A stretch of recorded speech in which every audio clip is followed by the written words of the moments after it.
Soft Hindutva ಈ ಪದದ ಬಗ್ಗೆನೇ ನನಗೆ ಆಕ್ಷೇಪ ಇದೆ. ಹಿಂದುತ್ವ ಅಂದರೆ ಹಿಂದುತ್ವ, ಹಿಂದೂಗಳಂದರೆ ಹಿಂದೂಗಳು, ಅದರಲ್ಲಿ ಸಾಫ್ಟು ಟಫು ಇದೆಲ್ಲ ಹೆಂಗೆ ಬರ್ತದೆ ಅಂತ ನನಗೆ ಅರ್ಥ ಆಗ್ತಾ ಇಲ್ಲ. ಈಗ ಉಮೇಶ್ ಅವರೇ, ಇವಾಗ ಡಿ ಕೆ ಶಿವಕುಮಾರ್ ಅವರ ಹೇಳಿಕೆಗಳ ಮೇಲೆ ಈಗ ಹೊಸ ಚರ್ಚೆ ಶುರುವಾಗಿದೆ. ಯಾಕೆಂದರೆ ಕಾಂಗ್ರೆಸ್ ಒಂದು ರೀತಿ ಸೆಕ್ಯುಲರ್, ಅಹಿಂದ ಮತ್ತು ತಾವೇ ಹೇಳುವಾಗ ಅಲ್ಪಸಂಖ್ಯಾತರ ಓಲೈಕೆಯ ಒಂದು ಪಕ್ಷ, ಈ ಥರದ ಒಂದು ಮೈಂಡ್ಸೆಟ್ ಇತ್ತು. ಈಗ ಡಿ ಕೆ ಶಿವಕುಮಾರ್ ಅವರು ಕೊಡ್ತಾ ಇರುವಂತಹ ಸ್ಟೇಟ್ಮೆಂಟ್ಸು, ಅವ್ರನ್ನ ಅವರು ಪೊಟ್ರೆ ಮಾಡ್ತಾ ಇರೋದನ್ನು ನೋಡಿದ್ರೆ ಪ್ಯಾರಲಲ್ ಆಗಿ ನೀವಷ್ಟೇ ಅಲ್ಲ, ನಾವು ಕೂಡ ಹಿಂದೂಗಳೇ, ನಿಮ್ದಷ್ಟೇ ಅಲ್ವಾ ಹಿಂದುತ್ವ, ನಾವು ಹಿಂದುತ್ವಕ್ಕೋಸ್ಕರನೇ ಇರೋದು ಅನ್ನೋದು ಜೆ ಡಿ ಎಸ್ ಮತ್ತು ಬಿ ಜೆ ಪಿಗೆ ಒಂದು ಸ್ವಲ್ಪ ಅರಗಿಸ್ಕೊಳ್ಳೋಕ್ಕಾಗ್ತಾ ಇಲ್ಲ. ಯಾಕಂದರೆ ಇವರು ನಮ್ಮ ಲೈನೇ ಹಿಡಿದ್ಬಿಟ್ಟಿದ್ದಾರಲ್ಲ, ನಮಗೆ ಕಾಂಪಿಟೇಷನ್ ಕೊಡ್ತಾ ಇದ್ದಾರಲ್ಲ ಅಂತ. ಏನು ಅನಿಸುತ್ತೆ ನಿಮಗೆ? ಇಲ್ಲ, ಅವರು ಡಿ ಕೆ ಶಿವಕುಮಾರ್ ಅವರು ಪ್ರಾರಂಭದಿಂದಲೂ ದೈವ ಭಕ್ತರು. ಅವರಿಗೆ ದೇವರ ಬಗ್ಗೆ ಅವರು ರಾಜಕೀಯವಾಗಿ ಕಾಂಗ್ರೆಸ್ ಅನ್ನ ಬಳಸ್ಕೊಂಡಿದ್ದಾರೆ. ಕಾಂಗ್ರೆಸ್ ಒಂದು ಪಾರ್ಟಿಲಿ ಇದ್ದಾರೆ, ಸಹಜವಾಗಿ ಅವ್ರು ಮಾತಾಡಬೇಕು. ಆದ್ರೆ ಅವ್ರ ಬ್ರದರ್ಸ್ ಅನ್ನ ಬಿಟ್ಕೊಡಕ್ ರೆಡಿ ಇಲ್ಲ. ಅದು ಒಂದೇ ಪಾಲಿಟಿಕ್ಸ್. ನೀವು ಅವರ ಎಲ್ಲ ಧಾರ್ಮಿಕ ಆಚರಣೆಗಳು ನೋಡ್ಕೊಂಬನ್ನಿ. ನಮ್ಮೆಲ್ಲ ಹಿಂದೂ ದೇವಸ್ಥಾನಗಳು, ಮಠ ಮಂದಿರಗಳಿಗೆ ಹೋಗುವಂಥದ್ದು, ನಮ್ಮ ಅಜ್ಜಯ್ಯನ ಮಠಕ್ಕೆ ಹೋಗುವಂಥದ್ದು, ಮೊನ್ನೆ ಉತ್ತರ ಪ್ರದೇಶ ನಡೆದಂತ ಆ ಒಂದು ಇದಕ್ಕೆ ಕಾರ್ಯಕ್ರಮಕ್ಕೆ ಹೋಗಿದ್ದಾರೆ. ಅವರು ದೈವ ಭಕ್ತರು ಅಂದ್ರೆ ಎರಡೇ ಮಾತಿಲ್ಲ. ಅವ್ರು ಅನೇಕ ಸಂದರ್ಭದಲ್ಲಿ ದೇವರನ್ನ ಸ್ಮರಿಸಿರುವಂಥದ್ದು ಮತ್ತು ಅವ್ರು ಹೇಳುವಂಥ ಭಗವದ್ಗೀತೆ ಶ್ಲೋಕಗಳು ಇಟ್ ವಿಲ್ ಇನ್ಸ್ಪೈರ್. ಅವರೆಲ್ಲ ಒಂದ್ ಕಡೆ ಅದು ಹಿಂದುತ್ವ ಅನ್ನೋದು ಅವ್ರ ಒಳಗಡೆ ಇದೆ, ಬಟ್ ಅದನ್ನ ಎಕ್ಸ್ಪ್ರೆಸ್ ಮಾಡಕ್ಕಾಗಲ್ಲ.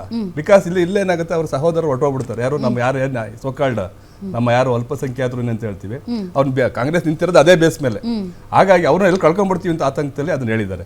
ಒಂದು ಇಲ್ಲಿ ಏನಾಯ್ತು ಗೊತ್ತಾ ಮೇಡಮ್, ಈಗ ಯಾಕೆ ಅವ್ರಿಗೆ ಆತಂಕ ಬಂತು? ಈಗ ಯಾಕೆ ಅಂತ ಕೇಳಿ, ಈಗ ಇದು ಧರ್ಮಸ್ಥಳದ ಈಗ ಸುಳ್ಳು ಅಂತ ಗೊತ್ತಾಯ್ತಾ ಬಂತು.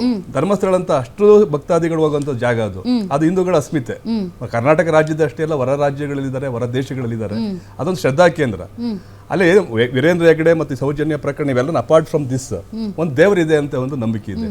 ಅದಕ್ಕೆ ಬೇರೆ ಬೇರೆಯವ್ರು ಏನು ಹೇಳ್ಬೋದು, ಅಲ್ಲಿ ಬೌದ್ಧ ಧರ್ಮ ಇತ್ತು, ಬುದ್ಧನ ವಿಗ್ರಹ ಇತ್ತು, ಜೈನ ಧರ್ಮ ಇತ್ತು. ಅದ್ರ ಮೇಲೆ ಇವ್ರು ಬಂದ್ರು, ಇವರಿಗೆ ಒಂದು ಕಳಂಕ ಕೊಟ್ಟಿದ್ರು. ಯಾರಿಗೆ? ವೀರೇಂದ್ರ ಹೆಗಡೆ ಅವರ ಒಂದು ಅಲ್ಪಸಂಖ್ಯಾತ. ಅದು ಅವ್ರು ಹೇಳೋದು ಅದು ಅವ್ರದ್ದು ಪ್ರೈವೇಟ್ ಪ್ರಾಪರ್ಟಿ ಅಂತ ಇರಬಹುದು. ಅವರು ಕೆಲವು ಪ್ರಾಪರ್ಟಿಗಳು ಈಗ ಅವ್ರದ್ದು ಪ್ರೈವೇಟ್ ಪ್ರಾಪರ್ಟಿ. ಅದು ಇವತ್ತು ಮುಜರಾಯಿ ಇಲಾಖೆಯ ರಾಮಲಿಂಗಾರೆಡ್ಡಿ ಅವ್ರನ್ನೂ ಮಾತಾಡ್ಸಿದ್ರು, ಏನ್ ಸರ್ ಇದು ಹೆಂಗೆ ಅಂತ. ಯಾಕಂದ್ರೆ ಇವರೆಲ್ಲ ಉಂಡಿ ಕಾಸು ಎಲ್ಲೋಗುತ್ತೆ ಕೇಳಿ. ಈಗ ಮುಜರಾಯಿ ಇಲಾಖೆಗೆ ಸೇರಿದಂಥ ದೇವಸ್ಥಾನಗಳಲ್ಲಿ ಒಂದು ನಿಮಿಷ, ದೇವಸ್ಥಾನಗಳಲ್ಲಿ ಬರುವಂಥ ಉಂಡಿ ಕಾಸು ಅದು ಜನರ ಕಲ್ಯಾಣಕ್ಕಾಗಿ ಬಳಕೆ ಆಗುತ್ತೆ.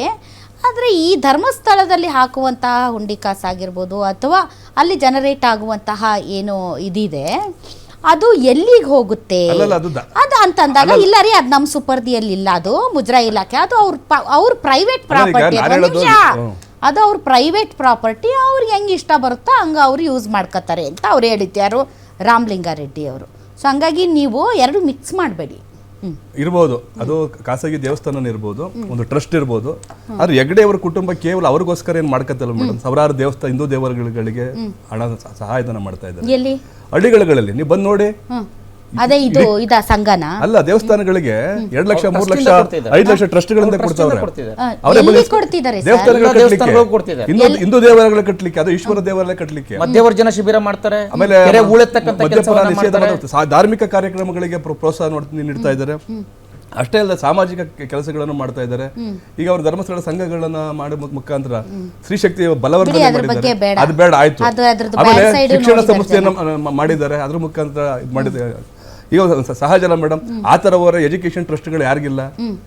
ಎಲ್ಲ ರಾಜಕಾರಣಿಗಳು ಇದೆ sir. Education is a business. ಅಲ್ಲ, ಈ ವ್ಯಾಪಾರ ಆಗಿದೆ. ಹಾಸ್ಪಿಟಲ್ ಮಾಡ್ಕೊಂಡು ದೇವಸ್ಥಾನದ ಜೊತೆಗೆ ಬಿಸಿನೆಸ್ ಮಾಡ್ತಾ ಇದ್ದಾರೆ. ಈಗ ವ್ಯಾಪಾರ ಮಾಡ್ಕೊಂಡು ಕೂತಿದ್ದಾರೆ. ಇವತ್ತು ನಮ್ಮನ್ನ ಆಳ್ವಿಕೆ ನಡೆಸ್ತಾ ಇರುವಂತ ಬಹುಶಃ ನಮ್ಮ JDS ನಲ್ಲಿ ಇಲ್ಲ ಬಿಡಿ.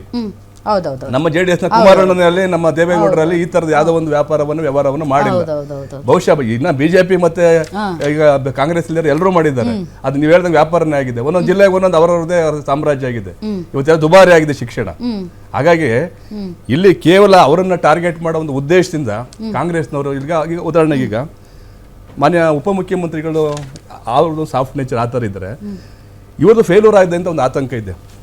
ಅಲ್ಲಿ ಇಬ್ರು ಸರಿ ಇಲ್ಲ. ಒಂದು ಎತ್ತು ಏರಿಗೆ ಇಳಿದ್ರೆ ಕೋಣ ನೀರಿಗೆ ಇಳ್ದನ್ನ ಒಂದಿದೆ ಅಂಡರ್ಸ್ಟ್ಯಾಂಡಿಂಗ್ ಈ ಅಧಿಕಾರ ಹಸ್ತಾಂತರದ ವಿಚಾರದಲ್ಲಿ. ಈಗ ಇದು ಮೇಡಮ್, ಇದು ಶುರುವಾಗಿದೆ ಕೇರಳದಿಂದ. ಒಂದು ಉಪಚುನಾವಣೆ ಹಿನ್ನೆಲೆ ಶುರುವಾಗಿರುವಂಥದ್ದು ಯಾವುದು? ಈ ಧರ್ಮಸ್ಥಳದ ಇಶ್ಯೂ. ಮತ್ತೆ ಇಲ್ಲಿ ಶುರುವಾಗಿ ಮುಂಚೆ ಯಾರಿದ್ರಲ್ಲಿ ದಕ್ಷಿಣ ಕನ್ನಡದ DC ಉಪಚುನಾವಣೆ ಏನಂತೀರಿ ಸರ್? ಸೌಜನ್ಯ ಹೋರಾಟದಿಂದ ಶುರು ಅಲ್ಲ ಶುರುವಾಗಿದೆ ಅಲ್ಲ, ಈಗ ಮತ್ತೆ ಬರುವಂತ ಮುಂದಿನ ಚುನಾವಣೆಗಳಿಗೆ ಇದು ಎಫೆಕ್ಟ್ ಆಗುತ್ತೆ. ಇದು ಏನ್ ಕೇರಳದಲ್ಲಿ ಹೆಂಗೆ ಎಫೆಕ್ಟ್ ಆಗುತ್ತೆ? ಹೌದು, ಇಲ್ಲಿಗ ಎಡಪಂಥೀಯರನ್ನ ಓಲೈಸ್ಕೊಳ್ಳೋಕೋಸ್ಕರವಾಗಿ ಇಲ್ಲಿ ಅವ್ರು ಹೋಗಿ ಅಲ್ಲಿ ಓಟ್ ಹಾಕ್ತಾರ? ಅಲ್ಲ, ಈಗ ಶುರುವಾಗಿದೆ ಅಲ್ಲಿಂದ. ನಾವು ಇಲ್ಲಿ ಅವ್ರು ವೋಟರ್ಸ್ ಅಲ್ಲಿಗೆ ಇಲ್ಲದೆ ಇರಬಹುದು, ಆದ್ರೆ ಪ್ರಭಾವ ಬೀರುತ್ತೆ ಮೇಡಮ್. ಏನ್ ಪ್ರಭಾವ? ಹೌದು, ಈ ತರ ನಡೆದಿದೆ ಇಲ್ಲಿ. ಕರ್ನಾಟಕದ ನೋಡ್ಬಿಟ್ಟು ಜನ ಅಲ್ಲಿ ಓಟ್ ಹಾಕ್ತಾರೆ ಅಲ್ಲ ಕೇರಳದಲ್ಲಿ. ಈಗ ನೀವು ಎಲ್ಲ ಒಂದು ಚುನಾವಣೆ ನೋಡಿ ಅಲ್ಲಲ್ಲ ತಿಮುರೋಡಿ ಹೇಳ್ತಾನಲ್ಲ ಸರ್, ಕೇರಳದ ಜನ ದಡ್ರಲ್ಲ. ಕಮ್ಯುನಿಸ್ಟ್ ಹೇಳಿದ್ರೆ ಬಂದು ಬೆಂಕಿ ಹಚ್ತಾರೆ ಅಂತ ತಿಮುರೋಡಿ ಅಲ್ಲ, ಹೇಳ್ತಾರೆ. ಒಂದು ನಿಮಿಷ. ಅಲ್ಲಿ ಏನಾಯ್ತು ಕೇರಳದಲ್ಲಿ ಒಂದು ನಿಮಿಷ. SDPI ಸಂಬಂಧ ಇದೆ ಮೇಡಮ್. ಇಲ್ಲಿ ಯಾರಂತ ಇಲ್ಲಿ ಇವ್ರಿಗೂ ಸಂಬಂಧ ಇದೆ ಬಹಳಷ್ಟು ಕಡೆ. ನಮ್ಗೆ ಅಷ್ಟೊಂದಿಲ್ಲ ಆಯ್ತಾ, ಆದ್ರೆ ಇವರು ಹೆಚ್ಚಿನ ವಿಚಾರದಲ್ಲಿ ಇವರು ಕಾಂಗ್ರೆಸ್ನವರು ಅವರನ್ನ ಬಹಳ ಯಾರನ್ನ? ಮೃದು ಧೋರಣೆಯನ್ನ ತೋರಿಸ್ತಾರೆ. ಯಾರನ್ನ? ಹೇಳಿದ್ನಲ್ಲ, ಅಲ್ಪಸಂಖ್ಯಾತನ ಓಲೈಸ್ಕೊಳ್ಳುವಂಥದ್ದು ಮತ್ತೆ SDPI ನವ್ರನ್ನ. ಅಂದ್ರೆ ಇವ್ರು ನಮ್ಗೆ ಯಾರು SDPI ಅವ್ರಿಗಾಗಲ್ಲ. ಅಲ್ಲಲ್ಲ, ಹಿಂದುತ್ವ ಅವ್ರು ಓಟ್ ಕಿತ್ತದೆ ಅಲ್ಲಲ್ಲ ಇರ್ಬೋದು. ಅಲ್ಲಿ ಅಲ್ಲ, ನಾವಿಲ್ದವ್ರು ನಾವು ಬರಬಾರ್ದಲ್ಲಿ. ಎಲ್ಲಿಗೆ ಬರಬಾರ್ದು ಸರ್? ನಾವ್ ಯಾರು BJP ಅವ್ರು ಬರಬಾರ್ದು ಅನ್ನೋದು ಒಂದು ಉದ್ದೇಶ ಅವರಿಗೆ ಬಹಳ ಇದೆ. ಬಿಜೆಪಿಗೆ ಆದಿ ಸುಲಭ SDPI ಇದ್ರೆ. ಹಾಗಾಗಿ ಇನ್ನೊಂದು ವಿಚಾರ ಮೇಡಮ್ ನೋಡಿ, ಈ ವಿಚಾರದಲ್ಲಿ ಈಗ ನಮಸ್ತೆ ಸದಾವಸಲೆ ಹೇಳಿದ್ರು ಅಂತ ಹೇಳ್ತಿದ್ರಿ, ಇದೇ DK ಶಿವಕುಮಾರ್ ಅವರು. ಇದರಲ್ಲಿ ಡಬಲ್ ಅಜೆಂಡಾ ಕಾಣಿಸ್ತಾ ಇದೆ ನನಗೆ. ಯಾಕೆ ಅಂತ ಹೇಳ್ತೀನಿ. ಎಲ್ಲ ಒಂದ್ ಕಡೆ ಇದು ಬ್ಯಾಕ್ ಲಾಕ್ ಆಯ್ತು ಅವರಿಗೆ. ಇದೇ ಇದ್ರೊಳಗೆ ಧರ್ಮಸ್ಥಳದ ವಿಚಾರದಲ್ಲಿ ಇವರೆಲ್ಲ ಏನು ಅನ್ಕೊಂಡಿದ್ರು, ಯಾರೋ ಒಬ್ಬ ಅನಾಮಿಕ ವ್ಯಕ್ತಿ ಬಂದ SIT ಫಾರ್ಮ್ ಮಾಡಿದೀವಿ, ಬುಡೆ ಊತಾಕಿದೀವಿ ಅಂತ ಹೇಳಿದಾನೆ. ಈಗೇನು ಅಕಸ್ಮಾತ್ ನಮಗೊಂದು 100 10 20 ಬುಡೆ ಸಿಕ್ಬಿಡ್ತವೆ, ಈ ಇಶ್ಯೂ ಇಟ್ಕೊಂಡು 2 ವರ್ಷ ಆರಾಮಾಗಿ ಓಡಿಸ್ಬೋದು, ಧರ್ಮಸ್ಥಳವನ್ನ ಸರ್ಕಾರ ಸುಬ್ರತ್ ತೆಗೆದುಕೊಬಹುದು ಅಂತ ಇವ್ರು ಪ್ಲಾನ್ ಹಾಕೊಂಡಿದ್ರು ನನ್ನ ಪ್ರಕಾರ. ಸೊ ಯಾವಾಗ ಇದು ಬ್ಯಾಕ್ ಲಾಕ್ ಆಯ್ತು, ಅವ್ರಿಗೆ ಒಂದ್ ಬುಡೆ ಏನೋ ಸಿಕ್ತು, ನಮಗೆ ಮಾಹಿತಿ ಬರ್ತಾ ಇರೋ ಪ್ರಕಾರ ಮೀಡಿಯಾದಲ್ಲಿ ಅದು ಗಂಡಿನ ಬುಡೆ ಅಂತ ಹೇಳ್ತಿದ್ದಾರೆ.